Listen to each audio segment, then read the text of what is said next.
Well, there's just days to go now, of course, until the US presidential election. The latest polls suggest Hillary Clinton has just a 2% lead over Republican rival Donald Trump. As we mentioned, the run-up's been overshadowed by Clinton's accusations of Russian interference, although she's failed to provide any evidence. But Clinton herself appears not to mind meddling in foreign elections when it's done by America. And the list of cases is long. RT's Caleb Morpan explains. An audio recording shows Clinton saying that the United States should have interfered in the 2006 election of the Palestinian Authority. I do not think we should have pushed for an election in the Palestinian territories. I think that was a big mistake.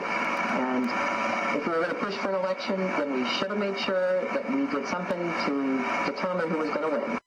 Iraqi leaders have been selected by the United States, according to a former assistant to the U.S. ambassador in Iraq. George W. Bush described the vote as the will of the people. In great numbers and under great risk, Iraqis have shown their commitment to democracy. In 2014, U.S. State Department officials were carefully picking who would fit into the new Ukrainian reality. I think Yats is the guy who's got the economic experience, the governing experience. In that leaked phone call, a senior diplomat was heard naming her pick for the leadership, Arseniy Yatsenuk, soon before he indeed became prime minister. When Hillary Clinton started at the State Department in 2009, Honduras had a democratically elected president. He was toppled by the military that same year, and Washington stood behind those who overturned the democratic process and refused to admit that it was a coup. In her book, Hard Choices, Hillary Clinton actually brags about her role in stabilizing Honduras and securing the rule of those who ousted the elected president. Secretary Hillary Clinton supported the coup. And as a result, we hold her, as Hondurans, we hold her responsible for the death of many of our brothers and sisters in Honduras who became victims of the violence. And today, the fact that our country,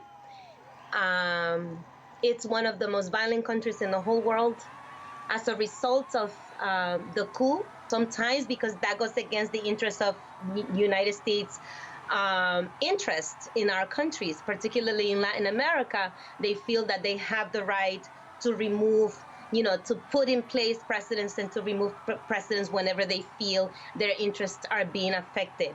And much of this has been achieved through a network of NGOs funded largely by the U.S. Congress.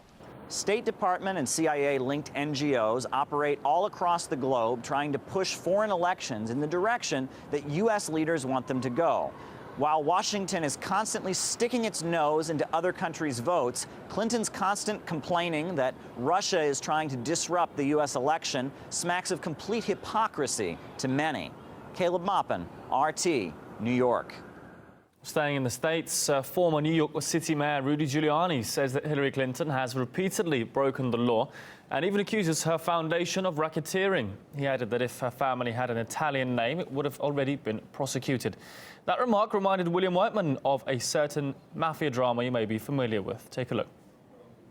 The Sopranos, arguably one of the best TV shows ever. And this latest series has been one of the best yet. The lies.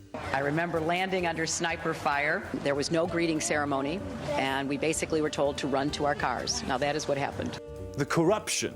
Hillary Clinton, indeed, is the queen of corruption. The violence. We came, we saw, he died. The absolute power. Anyway, more news today about the Clinton strong-arming of that magazine Gentleman's Quarterly. Their killing of a Hillary story that they didn't like the look of.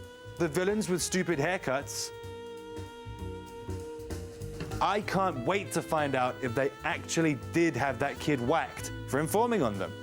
There's a 27-year-old who works for the DNC who was shot in the back, murdered just 2 weeks ago. Yeah, great TV. No, wait, it's real!